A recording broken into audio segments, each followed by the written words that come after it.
Budem kázať o tom, že vlastne o obraze Sáry a Hagar. A chcem, aby ste tomu porozumeli vlastne, že čo to znamená pre náš život. A ja ti poviem, že ak toto pochopíš, tak vieš získať slobodu do svojho života. Dám ti takú otázku. Vieš, prečo sa modlíš? Prečo sa modlíme? Čo myslíte? A toto si musíš uchovať vo svojom živote. Že modlíme sa pretože potrebujeme Boha. Ak by sme ho nepotrebovali, nemodlíš sa. Lebo vieš si to urobiť všetko sám. A v tomto je to zvrchovanie. Že Boh je stále zvrchovaný. A je rozdiel medzi Hagar a Sárou. Preto aj kresťania veľakrát robia veci vo vlastnej sile. A Boh ťa nechá trápiť sa. Aby si zistil, že s vlastnou silou neurobíš nič. Pretože len Boh je ten zvrchovaný, ktorý ti posiela milosť a ktorý ťa vie požehnať, oslobodiť, haleluja, a dať ti nový život do svojho života. Preto je veľmi dôležité, bratia a sestry, všetkým, čím prechádzaš, potrebuješ rozoznať to, čo je telo, čo je duch, čo je z teba a čo je od Boha. Poďme sa na to pozrieť, len krátko a budeme potom väčšinou v Galanťanom, takže poďme do 1. Mojžišovej 16. kapitola. Prečítame jeden známy príbeh, 1. až 4. verš.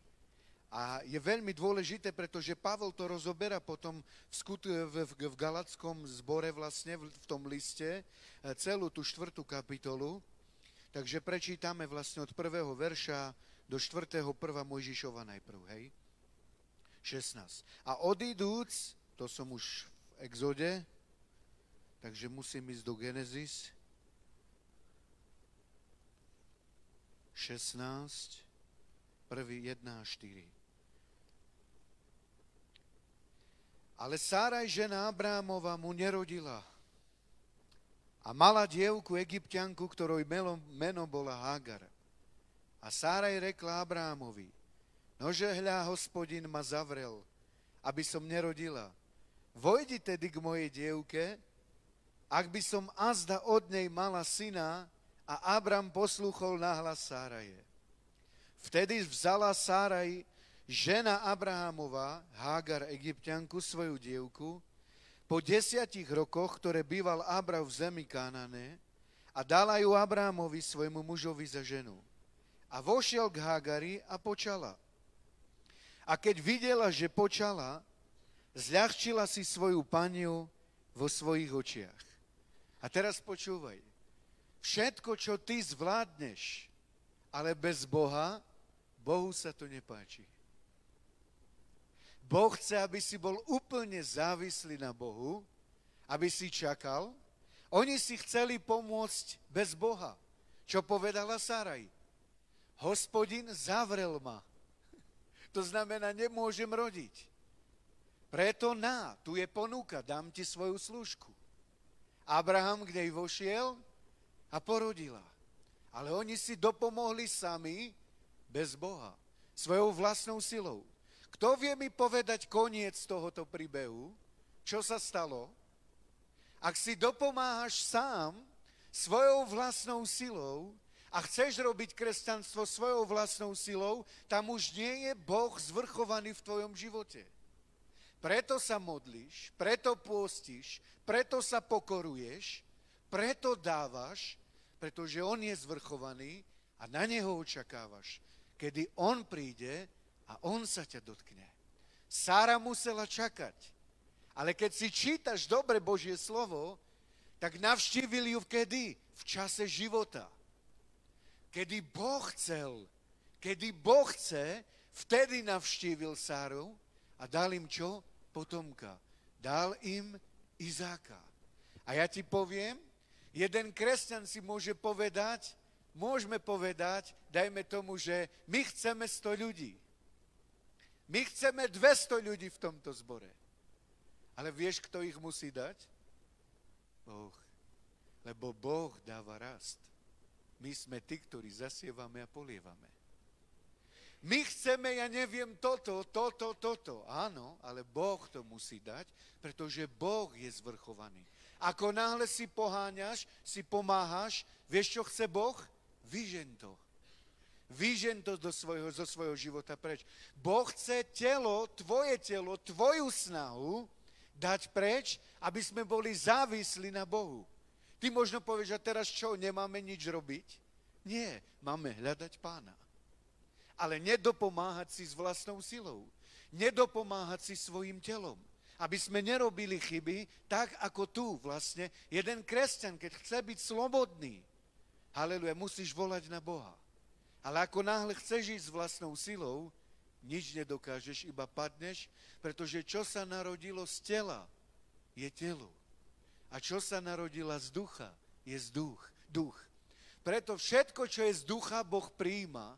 A všetko, čo je z tela, všetko, čo je len tak telesné, prízemné, haleluja, Boh to nepríjma. Poďme sa na to pozrieť teraz do Galanťanom, 4. kapitola, pod so mnou. Galanťanom 4, začneme 21. veršom aj 22. Celú nemôžeme prejsť. O čom tu hovorí, bratia a sestry? Poďme sa na to pozrieť. Hej. Buď pozorný k týmto slovám, pretože viete, čo je alegória? V niektorých prekladoch je napísané, že alegória, aj tu mám, alegória o Sáre a Hágari. Pavol hovoril predobraz, ako obraz dal Sáru a Hágar. Takže alegória je obraz niečoho. Takže ideme sa na to pozrieť. 4, 21, 22. Povedzte mi vy, ktorí to chcete byť pod zákonom, či nečujete zákona? Lebo je napísané, že Abraham mal 2 synov. Jedného od dievky, otrokyne, a jedného od slobodnej, zákonitej ženy.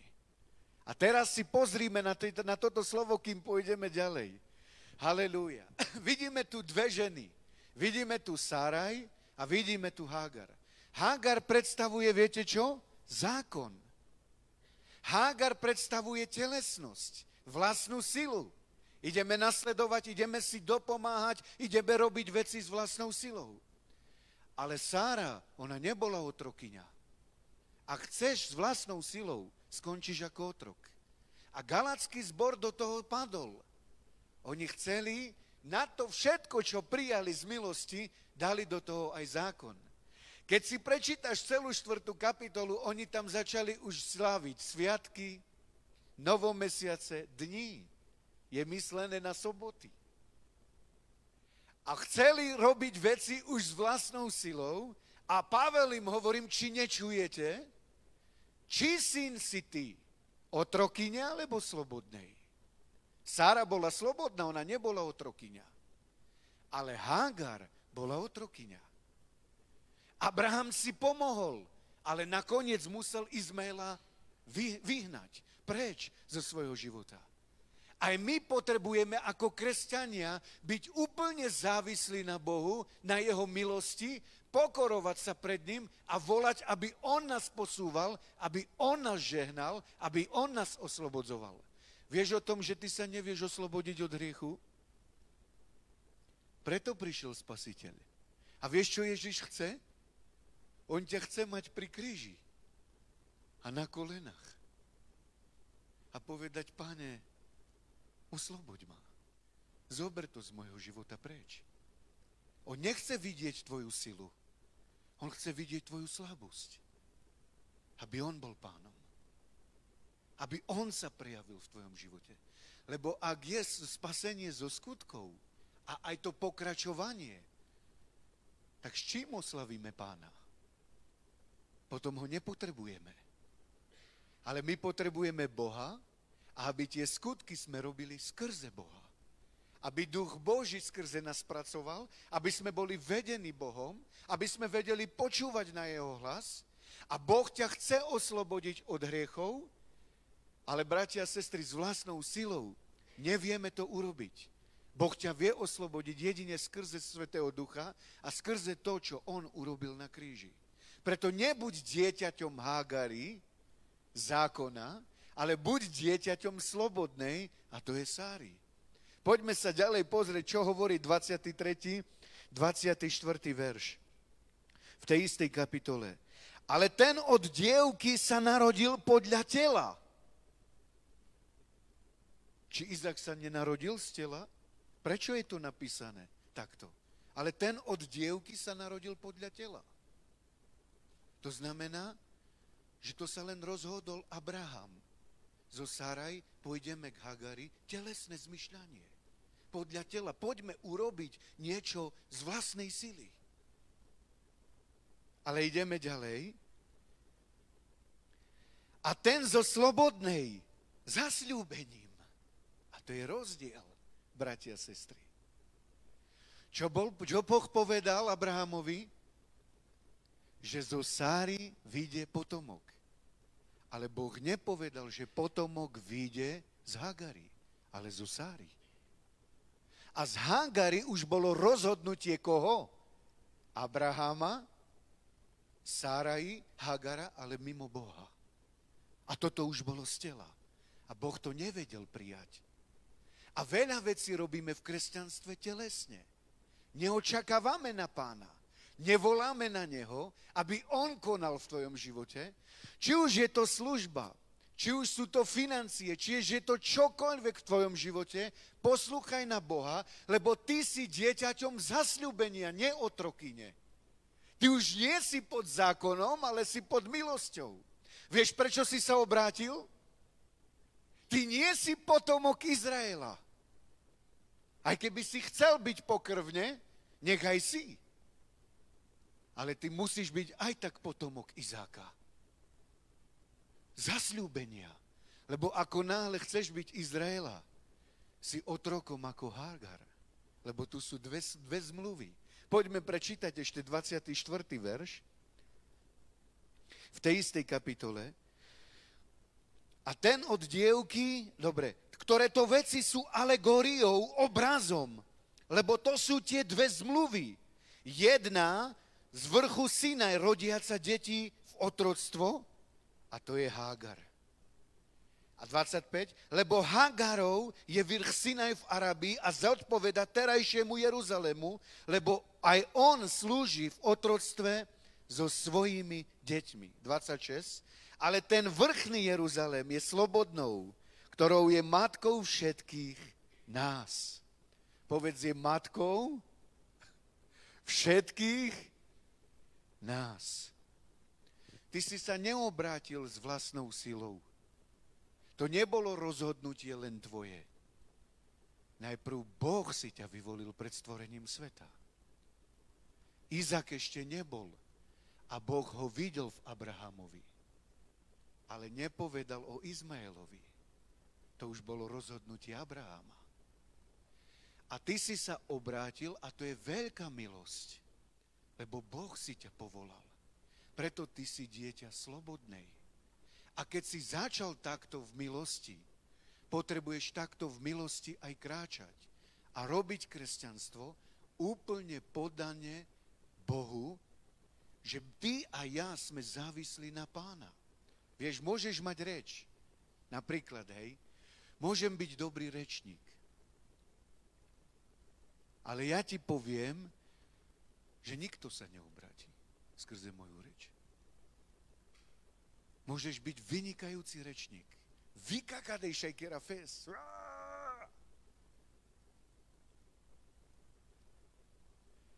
A možno tu penia kadaka ma vtešunal car vykakerelo pastoris. Že to tu chcem počuť, jak kričím a tak ďalej. Ale ja ti poviem, môžeš kričať, môžeš skákať, môžeš robiť, čo chceš. Musí byť na tebe Svätý Duch. A Duch Svätý ťa musí potvrdzovať. Ty sa sám nevieš potvrdiť. A my sme deti slobodnej. Ona je našou matkou. Boh ťa povoláva, Boh s tebou začal a Boh chce mať pánstvo v tvojom živote stále. A Boh chce, aby stále sme sa pokorovali pred ním. Boh povedal, čakajte. Čakali 50 dní. Rozumieš? Boh povedal, vyjdite. Vyšli. Halelúja. Boh povie, príď ku mne, ja ťa viem oslobodiť. A veľa ľudí povie, Bože, nechaj, toto zvládnem. Nechaj, toto zvládnem. Nezvládneš.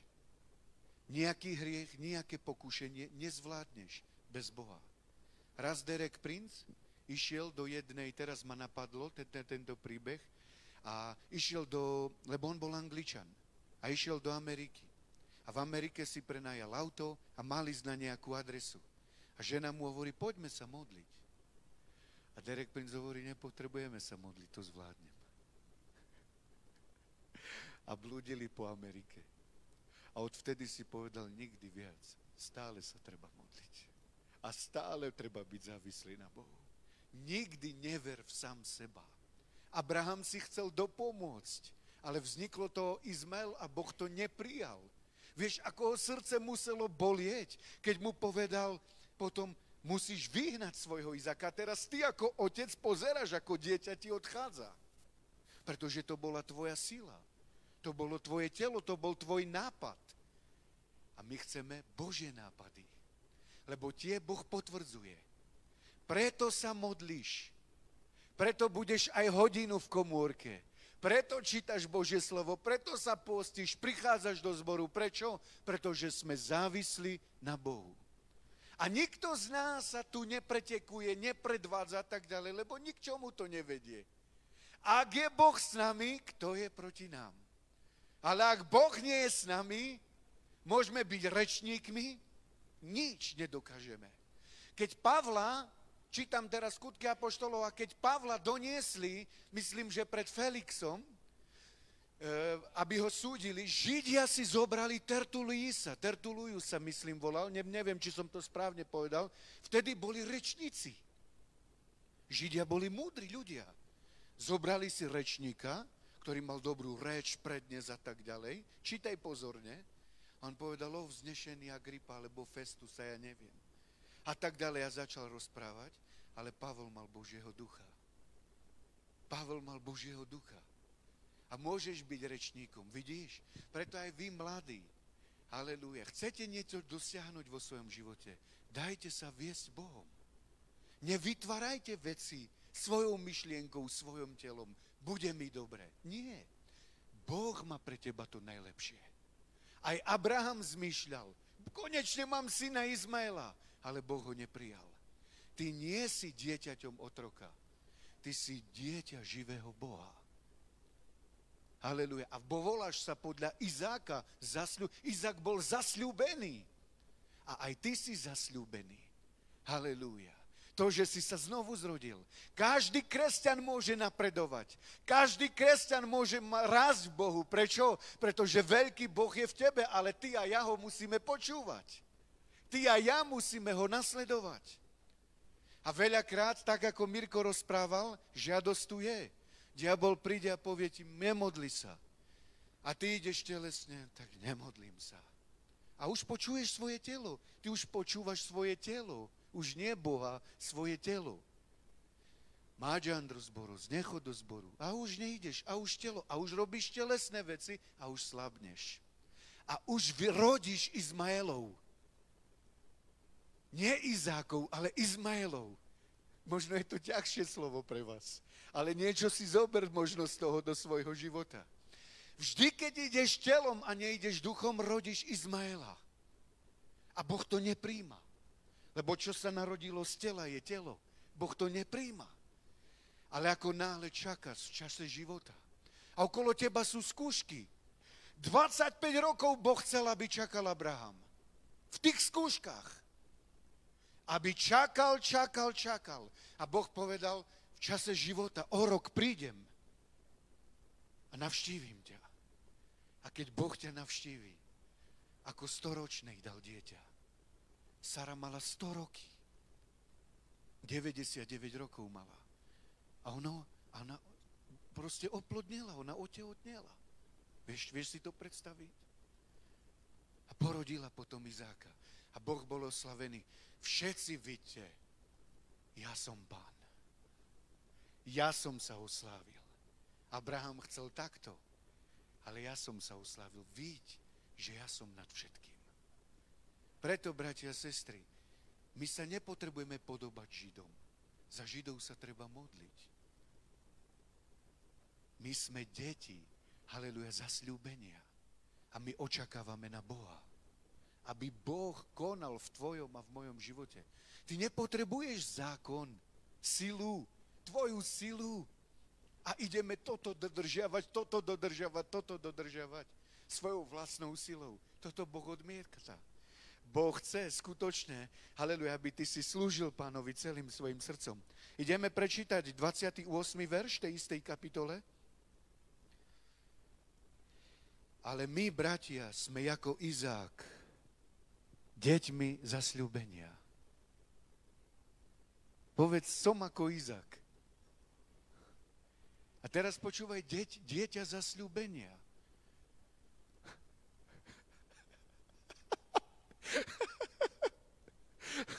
Ver tomu, že to sa už stalo.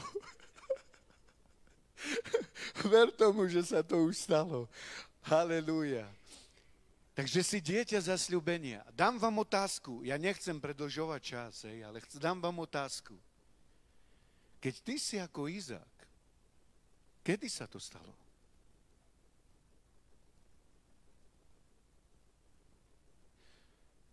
Kto o tom rozhodol? A Boh vedel, že ty budeš reagovať vierou. Boh rozhodol ako storočnému, že dá Abrahamovi syna. Toto je to zasľúbenie. A ty si dieťaťom zasľúbenia. Ty si ako Izák. Ideme ďalej. Preto Boh musí byť v tomto zvrchovaný.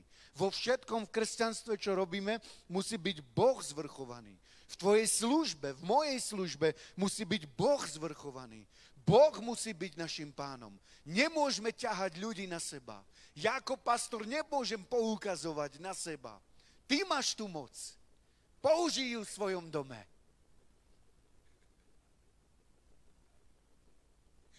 Halelúja.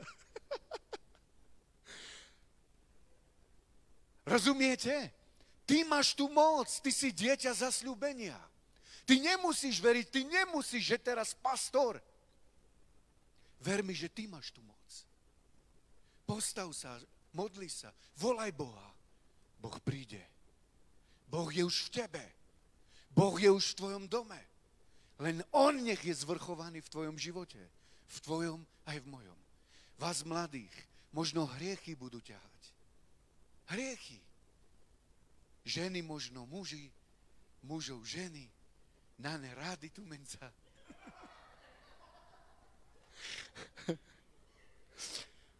Ja to všetko chápem. Ale čo vytvoríš svojim telom, svojou silou? Boh to nepríjme. Len hriech. Ale keď sa dáš viesť s Bohom, podľa zasľúbenia, v čase života, halelúja, Boh dá na to požehnanie. My hľadáme Boha. On musí byť zvrchovaný, či si mladý. A vy mladí, mládenci, ste silní, lebo slovo Božie zostáva vo vás. Toto hovorí Ján. Amen. Aj vy môžete byť silní, nemusíte prepadať hriechu. Prečo? Ako náhle hriech, príď k Bohu a volaj, som slabý. Ako náhle niečo, volaj do všetkého Boha. Predstavte si, že ideme na evangelizáciu a povieme, my to zvládneme. Zvládli by sme to? Nie, ja som rád, že sa vyšlo. Ale ja som videl veľa strachu. A ja ti poviem, že niekedy je to aj dobré. Veľa nesmelosti. Dobre. Vieš prečo? Aby Boh sa mohol osláviť. My veríme v Boha. Nevieríme v svoju silu. V seba ja to zvládnem. S Bohom to zvládneme. Boh sa nech oslavuje. Amen. Že som rád, veľmi som rád, že ste vyšli, ale že ste kázali evanjelium. Čo sme prečítali? 29. či 8. 8 nie. Ešte prečítame 29. a potom 30, 31 a ukončím. Lebo to keby som chcel, tak to musím kázať hodinu. Ale akurát aj ja chcem dodržať pol hodiny. Takže poďme, 29. verš prečítajme v tej istej kapitole. 29. 4.29. Lež ako vtedy ten narodený podľa tela prenasledoval toho, ktorý bol podľa ducha, tak i teraz. A teraz sa ťa opýtam. Mladí, pozerajte na mňa.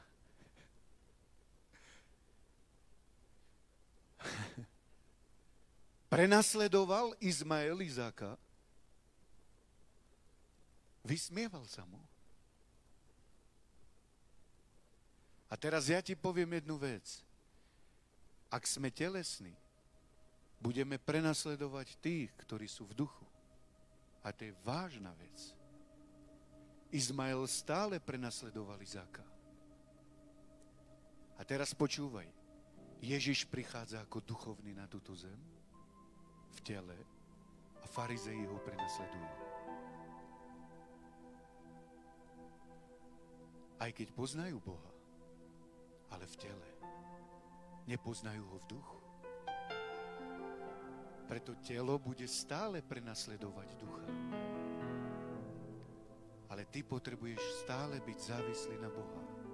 Niekto príde ko mňa a poviem, ešte toto by si mal zachovávať, ešte toto. Nie. Ja len potrebujem Boha. Ja len Boha potrebujem. Ja nepotrebujem svoju silu. Ja nepotrebujem ukazovať sa, že ja toto viem, toto zachovávam. Ja potrebujem Boha. Keď mám hriech, volám, Bože, osloboď ma. A keď príde, dotkne sa ma. A som slobodný. Halelúja. Boh sa oslávil v mojom živote. Amen. Halelúja. Boh ti dá. Halelúja. Práve vtedy, keď prídu ťažšie veci, Boh sa chce osláviť v tvojom živote. Pretože ty ukazuješ tú slabosť, tú závislosť na Bohu. Halelúja. Pavel, aký bol Pavel človek? Halelúja. Prenasledoval a myslel si, že dobre robí. Ale to bol jeden telesný, pobožný človek. Telesný. Halelúja. Možno ti niekto povie, že si bludár. Možno niekto ti povie, že si sektár. Mal som rozhovor s jedným bielým a hovorí mi, že v tej sekte, a ja som mohol povedať, v sekte, ale v pravdivej. Sekta, ale pravdivá. A už som mal možnosť mu kázať a rozprávať mu o Bohu. Preto nie, bratia a sestry, s vlastnou silou, ale my očakávame na Boha, lebo sme deťmi zasľúbenia. S kým sa chceme pretekať? Komu chceme závidieť? Keď je Boh s nami, máme všetko. Aj teba bude dvíjať, aj mňa bude dvíjať. Amen. Mne sa veľmi páčil ako služobník Derek Prince, preto vám ho recitujem niekedy. Prišla mi myšlienka, Lydia staršiu ženu mal prvú a zomrela. A on na pohrebe, keď boli, tak on pred všetkými len povedal, Otče, ty vieš, čo robíš. Ty vieš, čo robíš. Boh Otec vie, čo robí. A vtedy prijal jednu vec. Neviem, či vtedy, či v skorej, ale prijal jednu vec. Tak ako ty máš otca. Ty. A ja. A keď môj otec, tento otec urobí tebe dobre, aj mne chce robiť dobre.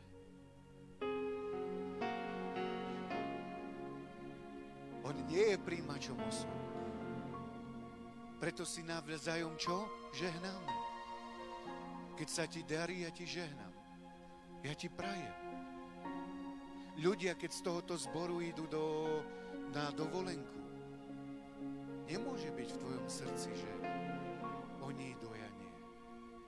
Práve ešte sa budeš modliť za nich, aby sa v šťastí vrátili domov, aby boli požehnaní. Amen. Halelúja. Boh je veľký Boh, mocný Pán a tomuto zvrchovanému Bohu my slúžime. Takže ideme prečítať 30-31 a niekedy druhýkrát dáme ešte ďalej. Ale čo hovorí písmo? Vyžeň dievku i jej syna. Syn dievky nebude dediť. To sú silné slova. So synom slobodnej. Kto je ten syn dievky? Tvoje telo, tvoja sila. Výžen to. Moja moc sa v slabosti dokonáva. Amen. Toto hovorí v 12. kapitole Korinťanom. Výžen telo. Boh nikdy nepríjme telo. Halelúja. Páči sa mi jedna vec. Ideme sa porovnávať ako zbory. Teraz vtedy je zbor dobrý, keď má 500 členov. Keď má 1000 členov. Keď má ja neviem koľko. Viete, s kým sa máme porovnávať? Toto som prijal do svojho srdca ako pevnú kotvu s Ježišom. A jeho nikdy nedoženieš. My sa porovnávame s Ježišom. Amen. Máme čo ešte dobiehať. Ale nie zbory navzájom, nie kresťania navzájom medzi sebou. Čo máme robiť? Vyhnať telo, lebo nebude dediť. Nevojde do Božieho kráľovstva. Haleluja, to je len otročina, naše myšlienky, naša sila, naša snaha. Haleluja, potrebujeme volať na Pána a byť v tomto pilný, hľadať Boha, hľadať Boha, hľadať Boha. Halelúja. Toto je veľmi dôležité, bratia a sestry. Halelúja, aby sme takto boli a duchovne slúžili Bohu. Posledný verš 31. A tak tedy, bratia, nie sme deti dievky, ale deti slobodnej. Halelúja, deti zasľúbenia. Deti toho, ktorý chce konať on v tvojom živote. Ak Boh povie, drž to, čo máš, 10 dní ťa dám do pece. Čo povieme? V Zjavení Jána je to napísané v tom zbore. Diabol si vás vyžiadal. Vtedy čo povieme, bratia a sestry? Vydržíme. A stále budeme nasledovať Boha. Ale po 10 dňoch prídem ja. A tam im hovorí, pozeraj na mňa. A ja som prešiel smrťou, ale dnes som živý. Dnes kráľujem. Na mňa pozeraj. Nie všetko v kresťanstve je takto. Príde čas, kedy nevnímaš. Vnímaš sucho, vnímaš ťažké obdobie. Ale Boh už zasľúbil, kedy príde. Ty máš len vyčkať. Vyčkaj, aby Boh sa mohol osláviť v tvojom živote. Amen. Halelúja. Postavme sa, bratia a sestry. Halelúja. Ak je tu nový človek a chceš prijať Ježiša Krista do svojho života, dnes môžeš byť dieťa slobodnej. Halelúja. Dnes môžeš prijať Ježiša Krista do svojho života. Ale necíť sa pod tlakom. To je tvoje rozhodnutie. Ak sa hanbíš, alebo nechceš, ja ťa nútiť nebudem. Možno tam, kde si, môžeme urobiť spoločnú modlitbu. A ak to vnímaš tak, modli sa so mnou. Modlite sa so mnou všetci. Zatvorte svoje oči a povedzme spolu. Pane Ježišu, ja som slabý, ale Ty si silný. Ja ťa prosím, odpusť mi každý hriech a očisti ma od každej nepravosti. Vyznávam Ti, som hriešný a potrebujem Spasiteľa. Ty, Ježiš, si môj Spasiteľ. A ja dnes otváram Ti svoje srdce. Príď, vstúp do mojho srdca, buď mojím Pánom a mojím Spasiteľom. Ježiš, Ty si môj Pán. Pánuj v mojom živote. Milujem Ťa. Uctievam Ťa. Amen. A ešte jednu modlitbu spoločnú robme, bratia a sestry. Pane Ježíšu, ja Ti dávam svoje telo. Ty si ho používaj. Nechcem byť telesný. Chcem byť duchovný. Nechcem byť dieťaťom Hagari, otroctva, otrokyne, ale chcem byť dieťaťom slobodnej, čo sa narodilo z ducha. Je duch. Ty si vošiel do môjho života a chcem byť vedený tebou stále. Prosím ťa, Oče, nech páda tvoj dážď na mňa. Teraz som závislý na tebe. El Shaddai, ja vyznávam, že si všemohúci, preto prichádzam ku všemohúcemu Bohu. Ty si môj Boh a len v tebe som silný. Uctievam ťa v mocnom mene Ježíš.